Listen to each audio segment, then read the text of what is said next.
Sloth If, also known as Rem If or Re-If, is one of the most beloved alternate timelines in Re:Zero. The story branches from one of the most important moments in the entire series, the famous From Zero scene during Arc 3.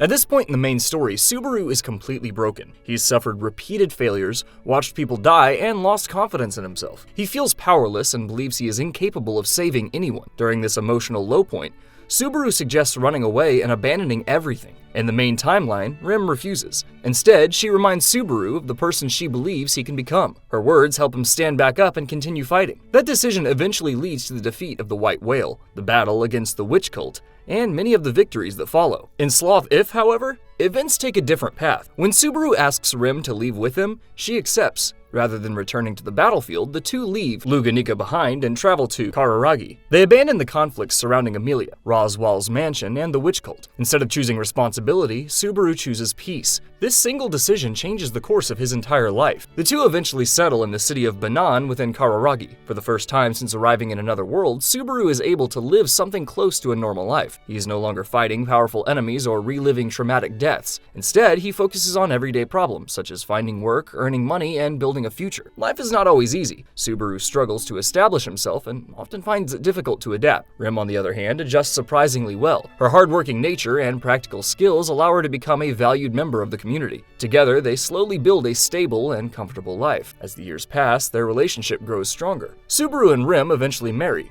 Rem takes the name Natsuki Rem, fully embracing her new life beside Subaru. Their relationship is filled with affection, trust, and genuine happiness. The story spends considerable time showing ordinary moments that rarely appear in the main series. There are family meals, neighborhood interactions, seasonal festivals, playful arguments, and the small challenges that come with married life. Later, they become parents. Their son, Natsuki Rigel, inherits traits from both of them. He possesses Rem's Oni blood while also sharing Subaru's energetic personality and determination. Eventually, they also have a daughter named Natsuki Spika. Together, the family experiences the joys and struggles of raising children. Many fans consider these sections some of the happiest moments ever written in Re:Zero, because they allow Subaru and Rem to experience something they rarely receive in the main story, peace. However, this route contains an important layer of tragedy beneath its surface. The route is called Sloth If for a reason. The sin of sloth in Re:Zero is not simply laziness. It represents choosing inaction when action is necessary. It means avoiding responsibility instead of facing it. Subaru does not become evil in this timeline. He does not hurt innocent people or seek power. In many ways, he becomes a better husband and father than he ever imagined possible. Yet the route constantly reminds readers that his happiness came from walking away. He abandoned Amelia, he abandoned the villagers, he abandoned Beatrice, Rem, Roswell, and everyone else who depended on him. The story does not spend much time showing exactly what happens to those people after Subaru leaves, yet their absence hangs over the entire narrative. The reader understands that many of the disasters Subaru prevented in the main timeline may have unfolded without him. This creates one of the most fascinating moral questions in Re:Zero. Can a person truly be happy if that happiness was achieved by turning away from people who needed help? Subaru finally gets the peaceful life he always wanted. He gains a loving wife, children, stability, and a future. But that future exists because he chose comfort over sacrifice. Pride If, Ayamatsu. Pride If, also known as Ayamatsu, is one of the darkest alternate timelines in Re:Zero. While many If routes explore different flaws within Subaru's personality, Pride If examines what happens when his determination becomes consumed by arrogance and obsession. The route branches extremely early in the story during Arc 1. In the main timeline, Subaru's encounter with Amelia eventually leads him to Reinhard, one of the strongest individuals in the world. Reinhard's intervention plays a major role in preventing disaster and helps Subaru survive the events surrounding Elsa. This connection becomes an important foundation for many future relationships. In Pride If, things unfold differently. Reinhard does not arrive at the right moment. Without that support, Subaru is left alone to face repeated deaths and failures. He repeatedly confronts situations that seem impossible to overcome. Again and again, he dies while attempting to save Amelia from Elsa. At first, Subaru behaves much like his main timeline counterpart. He desperately searches for solutions and tries to protect the people around him. However, as the deaths accumulate, something begins to change. Instead of becoming more humble, Subaru becomes more calculated. Each death provides information. Each failure becomes another lesson. Return by death slowly transforms from a desperate survival ability into a tool for manipulation. Subaru realizes that while he lacks physical strength, he possesses something far more powerful. He can repeatedly throw himself into danger learn from failure, and gradually construct perfect plans. Over time, he becomes obsessed with controlling outcomes. This marks the beginning of the Pride route. The most important aspect of Ayamatsu is Subaru's relationship with Emilia. He genuinely loves her, but his love becomes distorted. Rather than respecting her choices or supporting her growth, he decides that only his vision matters. He becomes convinced that Emilia must become ruler, regardless of the cost. His devotion evolves into obsession. To achieve his goals, Subaru begins treating people as pieces on a chessboard. He allows dangerous individuals to remain alive if they can serve a purpose later. He manipulates events from the shadows. He studies enemies through repeated loops and carefully engineers outcomes that benefit Emilia's public image. One of the most interesting aspects of Pride If is Subaru's relationship with Beetlejuice. While Beetlejuice remains a dangerous and unstable figure, he becomes one of the few people who form something resembling a bond with Subaru. And so, Subaru continues down a path of manipulation and obsession, using Return by Death to engineer increasingly elaborate plans in service of Emilia's rise. As years pass, Subaru becomes increasingly feared and mysterious. From the public's perspective, Emilia appears to be a rising hero who repeatedly overcomes major threats. Her reputation grows stronger with every victory. What nobody realizes is that many of those situations were influenced or orchestrated by Subaru himself. He becomes a hidden architect operating behind the scenes. The darker Subaru becomes, the more isolated he grows. He stops relying on others.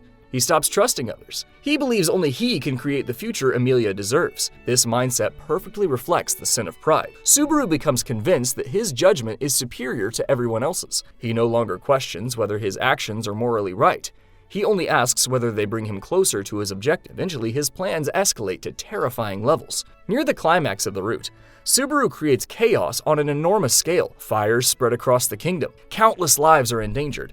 Entire regions suffer because of his schemes. His goal is to create a crisis so massive that Emilia can emerge as the hero who saves everyone. Even then, Subaru understands the contradiction. He knows Emilia would never approve of his methods. He knows she would hate what he has become. Yet he cannot stop. His pride has trapped him inside his own ideology. If one of the most chilling aspects of Pride If is that Subaru never becomes physically powerful. Unlike many villains in fantasy stories, he remains relatively weak. What makes him terrifying is his willingness to die repeatedly in pursuit of a single objective. Return by Death gives him endless opportunities to refine his plans until they succeed. By the end of the story, Subaru openly embraces the role of villain. He reveals himself as the Sin Archbishop of Pride and places himself directly in opposition to the world he once wanted to protect. More than anything, he wants Emilia to remember him, even if she hates him, even if she kills him. In his twisted mind, becoming the greatest villain imaginable is simply another way of expressing his love. The tragedy of Pride If is that Subaru never stops caring about Emilia. Instead, his love becomes consumed by obsession, arrogance, and control until it transforms into something unrecognizable. Wrath If, Oboreru. Wrath If is another one of the darkest alternate timelines in ReZero. It explores what happens when Subaru completely loses his ability to trust other people. Instead of growing through his suffering, he allows fear and suspicion to take control of his life. This route branches from Arc 2 during one of Subaru's earliest painful loops. In the main story, Subaru discovers that Rim has died because of a curse. Realizing he cannot save her in that timeline, he throws himself from a cliff so Return by Death can activate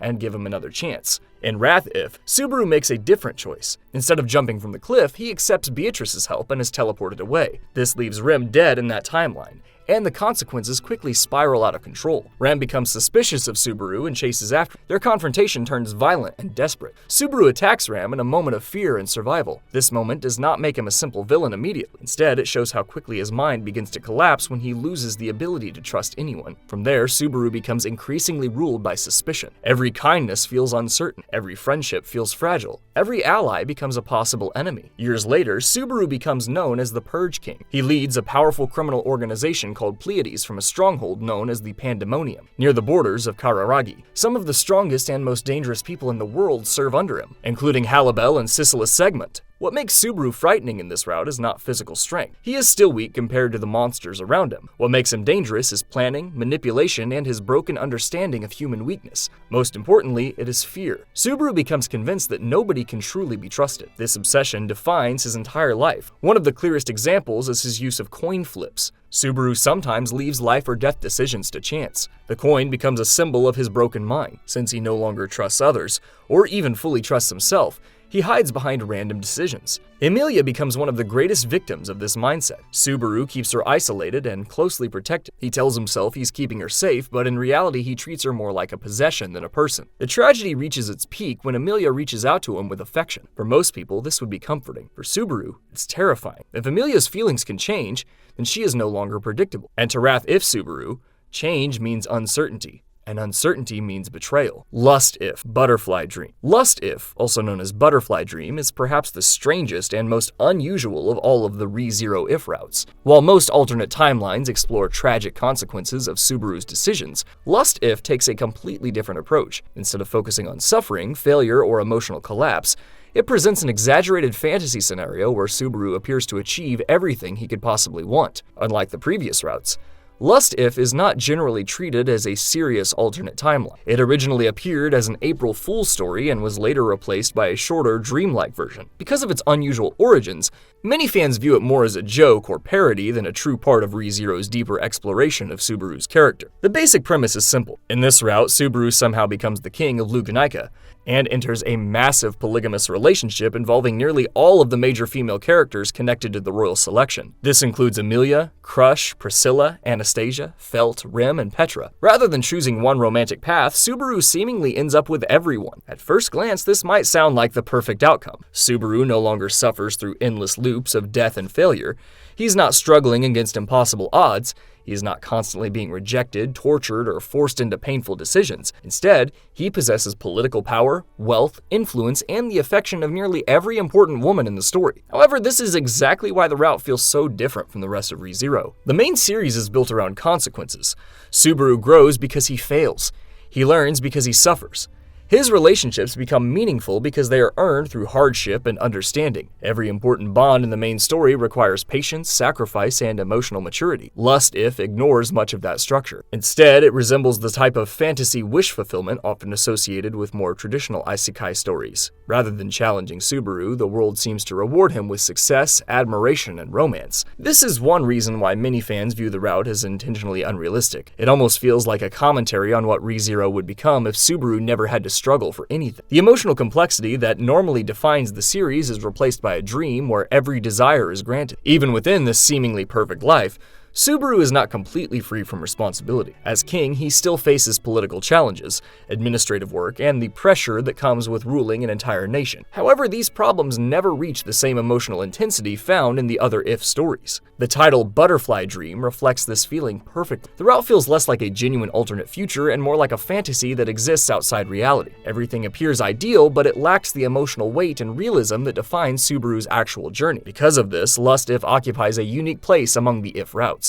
as it serves as a strange contrast to the rest of ReZero. It shows what the series might look like if all the pain, sacrifice, and personal growth were removed, and replaced with a dream where Subaru simply gets everything he wants. Greed If, Kasaneru. Greed If is one of the most fascinating alternate timelines in ReZero, because it explores a choice that initially seems logical and beneficial. In this route, Subaru accepts Echidna's offer and forms a contract. On the surface, this decision appears incredibly useful. Echidna possesses vast knowledge, understands return by death better than almost anyone, and can guide Subaru through his most difficult challenges. However, Greed If reveals that even a choice that produces success can still lead to tragedy. The story itself takes place after later events, but the key divergence comes from Subaru accepting Echidna's contract instead of rejecting it. With Echidna constantly advising him, Subaru gains access to information and strategies that dramatically improve his chances of success. He can avoid mistakes, approach situations more efficiently, and create better outcomes for the people around him. The problem is that Subaru begins relying on return by death far more than ever before. Whenever something goes wrong, he simply resets and tries again. The plan fails, he dies and starts over. If someone gets hurt, he repeats events until he finds a better solution. Eventually, death stops feeling like a horrifying last resort. It becomes part of the process. In this route, Subaru uses return by death an unbelievable number of times. He keeps searching for the perfect outcome, even if reaching that outcome requires him to suffer again and again. From the outside, he appears successful, but inside, he is slowly destroying himself. The most tragic aspect of Greed If is that many people technically survive, but they do not truly grow. Beatrice's fate is one of the clearest examples. Subaru does remove her from the library, but not in the same emotionally healing way as the main story. Instead, she's forced out of the place where she waited for so long, leaving her deeply wounded and emotionally broken. Emilia is protected and guided forward, Yet she never develops the same confidence she gains in the main timeline because Subaru handles many of her challenges for her. Garfield joins the group, but his personal growth suffers because Subaru and Roswaal solve problems that he should have confronted himself. Otto eventually drifts away because his friendship with Subaru no longer develops naturally. This creates a strange and unsettling world. People are safe, but they are not truly stronger. Subaru protects them from pain, yet he also prevents them from learning through hardship. Roswaal views this version of Subaru favorably because he resembles the ideal tool Roswaal always wanted. Echidna also benefits because she continues observing Subaru's endless experiments through their contract. The saddest part is that Subaru believes he's helping everyone. He genuinely wants to protect his friends and create the happiest possible future. He's not motivated by cruelty. His greed comes from an overwhelming desire to save everyone,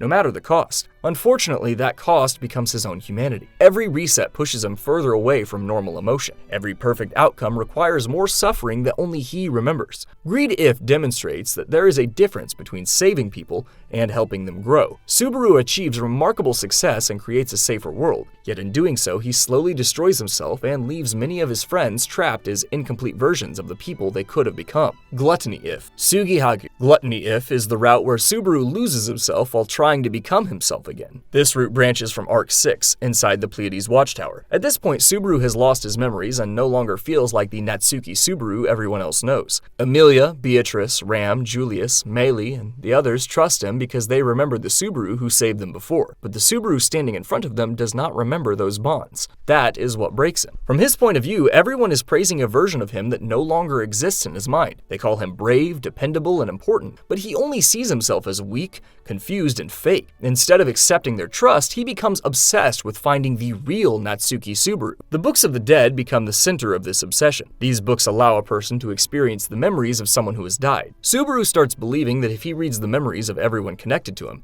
he can patch together the identity of the old Subaru. That is why the route is called Sugihagu, which means patchwork or stitching things together. The method is horrifying. As his obsession deepens, more and more people connected to him die so their Books of the Dead can be collected and read. Subaru gradually becomes willing to accept these deaths as part of his search for the real Natsuki Subaru. He's not doing this because he simply hates them. In his mind, their memories are pieces he needs to rebuild himself. Eventually, Subaru reads more and more Books of the Dead, collecting memory after memory as fragments in an impossible puzzle. Every memory becomes another piece of the person he thinks he's lost. But the more he gathers, the less certain he becomes of who he really is.